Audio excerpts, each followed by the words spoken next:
Most of us wouldn't dream of deliberately making our pets suffer. But every year, the Scottish SPCA saves thousands of animals from harm and danger. In Animal 999, the charity is opening its doors to reveal how they rescue Scotland's abused, abandoned and injured animals.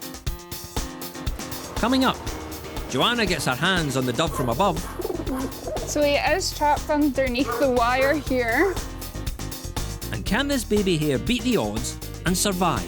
It is quite bony and they do get very frightened.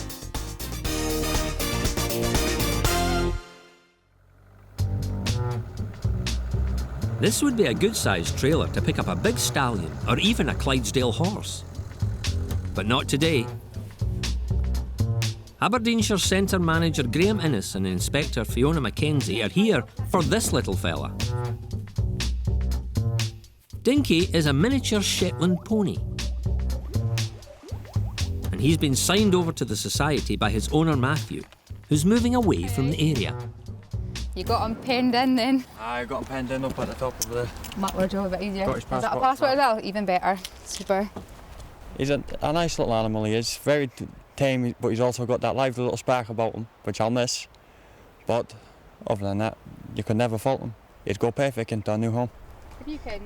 Now that Matthew has signed over the pony, it's time to catch him. Shetland ponies are always quite character building.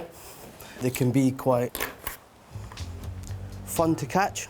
They always run you out. It seems that the smaller the pony, the more trouble you'll have with it. So I'm not expecting this to be easy. It could be quite entertaining. Did you have your porridge this morning? I've had my Weetabix. Rescued wild animals end up in all sorts of places. This leveret, or baby hare, was picked up at an open-air market near Edinburgh. Animal Rescue Officer Connie O'Neill's been called in to see what can be done to help the wee guy. Sometimes people find leverets or baby rabbits in the wild and think that the parent's gone, but in fact they only come to them once a day to feed them. Because of the bottom of the food chain, they don't want any predators near, so they keep their scent away, they bury them, and people find them, and unfortunately pick them up thinking that they need us. Hiya. Got a call to say you've got a baby leveret. A leveret, yes. Yeah. I picked it up at the market on Sunday. Not as a purchase, it was just ladies were scared of it. And, Oh, so you've had it since Sunday? yeah, we were at the East Fortune market. Right, It's just when I picked it up and I saw the dogs around, I thought, I'm not going to put it down again. right, okay. Okay. And how's it been? That's fine, it's not done much, it doesn't seem to want to eat or drink or anything, so Right. that's why we found you guys. Okay, I'll have a look at it then, see what's what. Leverets don't do well once they've come into contact with humans, so Connie might have a tough decision to make about whether or not this youngster can be saved.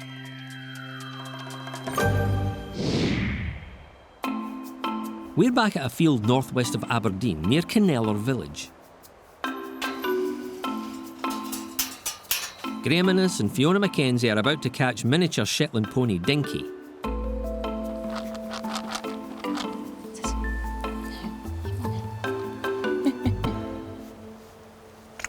I'm just trying to get a wee bit of trust.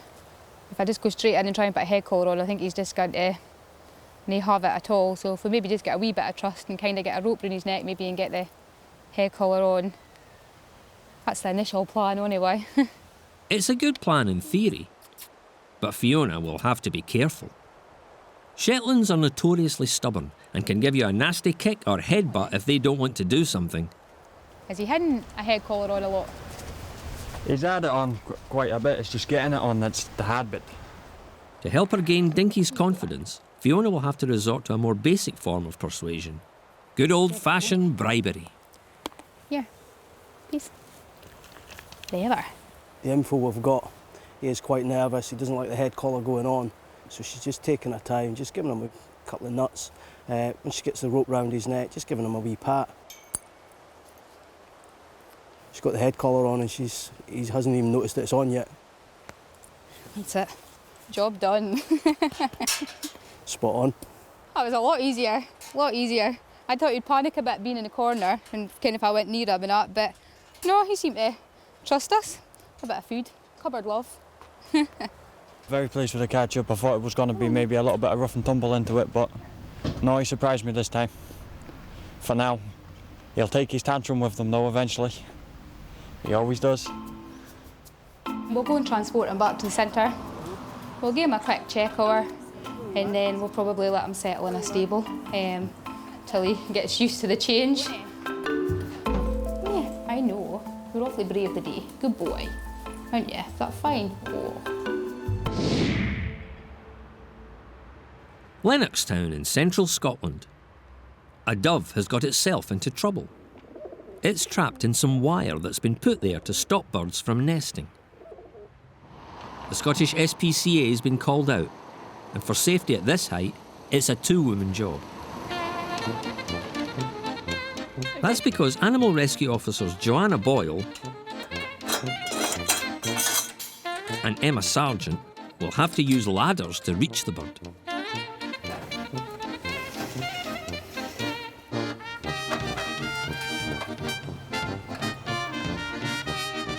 To me, to you. To me, to you.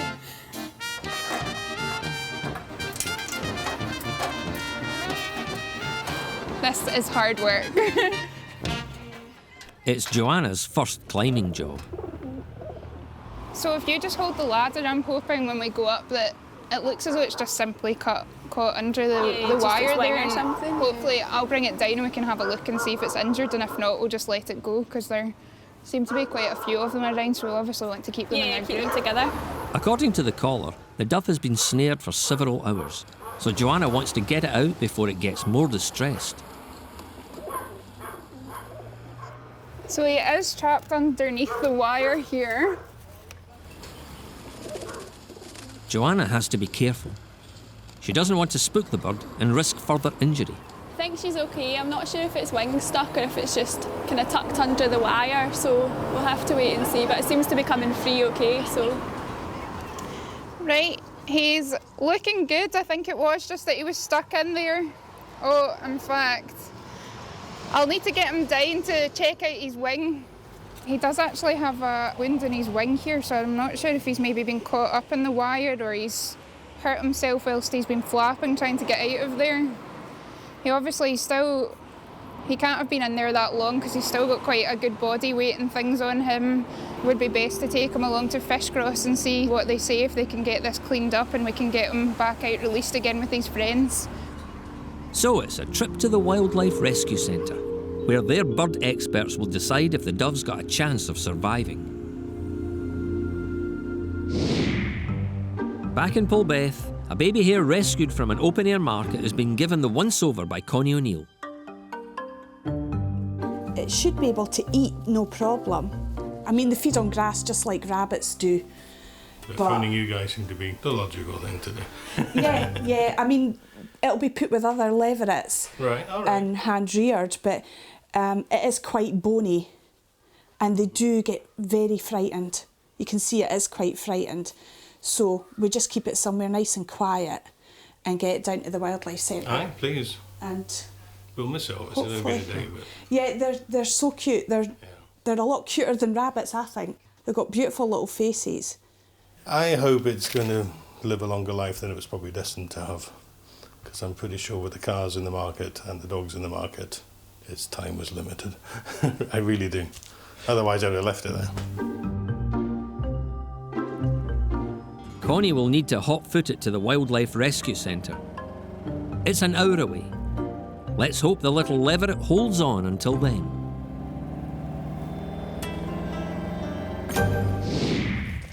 Good boy. Good boy. Dinky, the 5-year-old skewbald miniature Shetland pony, has arrived at the Society's Rescue Centre in Aberdeenshire. This will be him till he's vet checked, safari, do any rehab that we need to do, and then he'll go up for rehoming. Already you can see he's settled down a lot more than what he was in the field. The ideal home for him probably is a companion, but he is still young enough that you could maybe back him as a wee kid's pony. Nah, he's no bother. He's good as gold. Yeah, good boy. There are 2 other Shetlands in the centre and more horses out in the field, so Dinky will have company. But for now, he'll have to be kept in isolation until he's passed fit by the farrier and the vet. Still to come, Fish Cross Lorraine bigs up her pigeons. They've got some beautiful little personalities and they're such nice birds to work with. And Daft Dinky's pedicure isn't going well.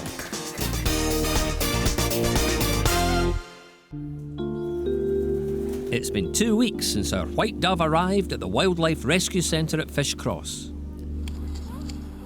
It had been tangled under wire at the top of a gutter and had to be freed by Animal Rescue Officer Joanna Boyle. Now it's with lots of other pigeons and doves in an aviary, and the signs are it could be released soon. Because there's no ring on it that identifies the owner, there's no phone number printed on the wing or anything like that, you know, we're not going to be able to get it back possibly to the actual owner. So we might end up releasing it with the flock of pigeons and it could possibly fly back to its owner itself. If it's not suitable to do that, then we've got people that'll take them on and rehome them, and hopefully it'll be, you know, it will be cared for with a new owner. Lorraine's passionate about pigeons and doves. It's really good to bring them up to the aviary. This is like the next stage, just to check that they can fly and there's no other problems. And what's really handy at this time of year, we've got so many young pigeons, little young feral pigeons, and they look up to a pigeon like that as like the mother or a parent bird. So they help us by teaching the young ones how to feed and what to do. And it's just to create a flock sort of atmosphere up here for them. It's nice to see them as a big group as well. Hopefully, it won't be too long before our dove is flying freely once again.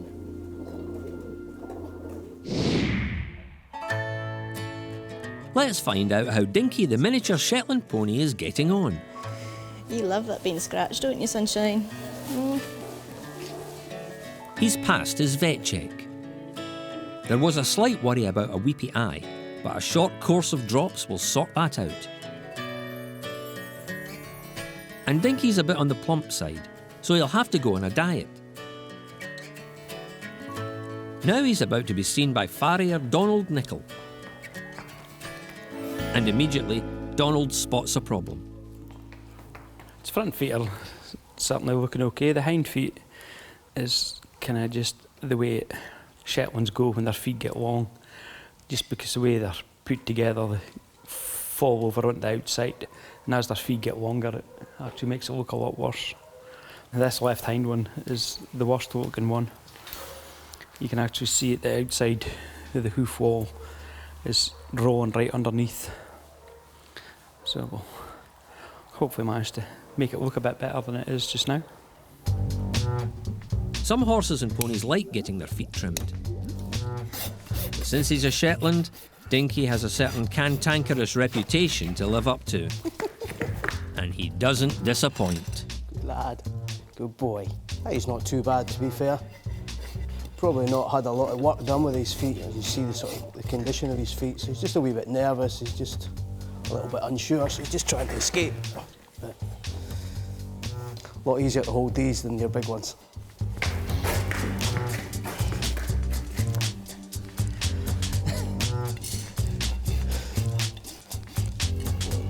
Next, Donald has to get to work on Dinky's left hind hoof, the one that's in the worst condition. You can see how the outside hoof wall curls away underneath it. It should be kind of out there, but it's curled so far underneath it. So again, we're being quite drastic on the inside to trim it down. After careful trimming for a few times, it should improve greatly. The right hind one, it's a lot better already, but the left hind one still wants to go on the outside. But it should, after a few days, he should actually get used to walking normally on it, and he should be fine. Now Dinky's had the thumbs up from the vet and the farrier, he can move on to the next part of his rehab.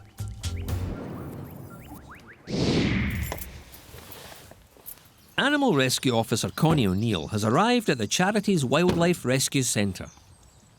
The little box she's carrying contains a huge challenge for the staff at Fish Cross.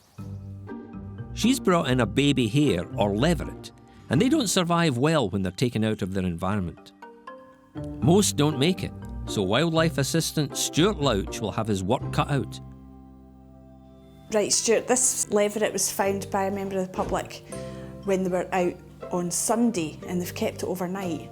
It's not eaten anything or drunk anything. They've just kept it somewhere quiet, and then they called us today to get picked up. It's a wee bit thin, but apart from that, nothing really wrong with it. This baby looks pretty lively, so it could have a better than even chance. It'll need to be given food and water and a bit of heat in an incubator first.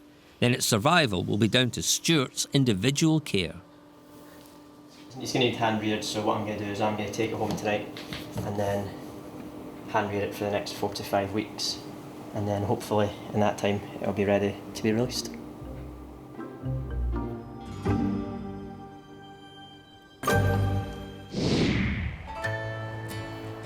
Five-year-old miniature Shetland Dinky is about to start his rehab to get him ready for rehoming.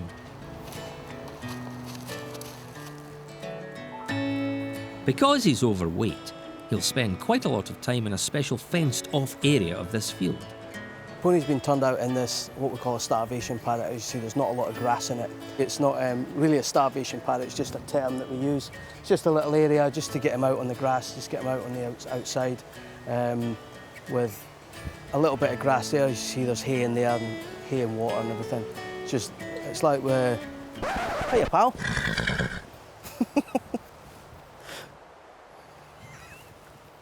We've been photobombed. There's a load of them coming. Yeah, they're all coming. Dinky's arrival has caused quite a stir. They'll come over, have a wee sniff, and hopefully they'll get bored and then disappear off again. The Dinky diet will take a couple of weeks to start working, and his hooves will need a few more trims. But once he's lost some of that weight and his feet are better, he should find a new owner pretty easily. Fishcross Centre manager Colin Seddon is at one of his regular release spots for birds. He's setting free lots of pigeons. And our white dove, which has been at the centre for over a month. Hopefully it'll fly, possibly circle, look for the rest of its flock, and then it should be away, it should be fine.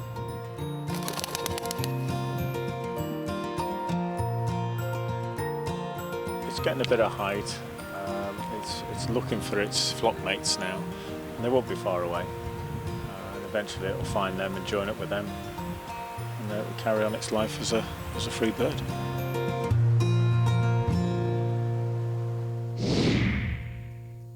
It's time to find out what's happened to our baby hare.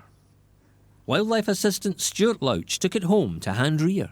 He's done this with several leverets, and although they don't normally do well in captivity, his success rate's pretty good. On this occasion, all his efforts have been in vain. I kept it for 3 weeks and it was progressing very well. It was eating brilliantly, it was putting on good weight. But leverets are one of the hardest animals to hand rear. I think the stress eventually got to it, and then one day it just started to refuse to feed, and then that's when it went a bit more downhill and unfortunately ended up dying overnight. Stuart did his best, but it's likely a congenital defect meant the youngster was living on borrowed time. So it was a sad, but not entirely unexpected end for the leveret. There's been a great result for Dinky. The 5-year-old miniature Shetland signed over to the Scottish SPCA 2 months ago. He's got a new home at Aberdeen College and a new name. Fergus, he came from Inspector Mackenzie. He's about 4 or 5 years old. He's come to join the crew at Crabeston, working with the students. Although Fergus has settled in well, he's still not completely lost his mischievous streak. Just a bit of a cheeky monkey. Really good fun, keeps it real with the students, tests them, which is a good thing, but generally they're all just pampered pets. There is a more serious side to life for Fergus and the rest of these ponies. They're helping to educate the next generation of animal care professionals. Students need to learn basic handling first of all, so they need to learn simple things like putting on a head collar, being able to safely tie a knot to keep the pony still. Health checks is another thing, being able to know what's normal, what's abnormal, to do with their behaviour, their temperament. Also being able to walk them, to handle them. The aim is to take them to a fun pony show at some point later on in next year maybe. It's all great experience for the students. And Fergus gets something out of it too. We're just giving them a groom. We tend to give them a groom when it's dry, if we can, twice a day. Really what we're doing is we're just checking for any lumps and bumps, anything abnormal. They've got a fairly thick coat, so we're just wanting to make sure that he's kept nice and clean. They have natural greases in their coat, so we have to use the correct equipment, the correct brushes, to make sure that we're not taking it all out, so that they're nice and they're still waterproof. Craveston campus is out in the country, so there are plenty of treks to go on. We're taking the ponies out for their daily walk. Generally they get walked twice a day here at Craveston. Good for their exercise, good for the students. When we go out a walk, we've got our 4 ponies. Of course, we've got Fergus, he's our 5th. Then we tend to take any staff dogs out for a walk. So here's Debbie with her dog Cole. And then not forgetting our ferrets. We tend to take them with us. Here's Dizzy. When have you ever seen a ferret being taken for a walk? It's nuts. This is probably the perfect home for Fergus.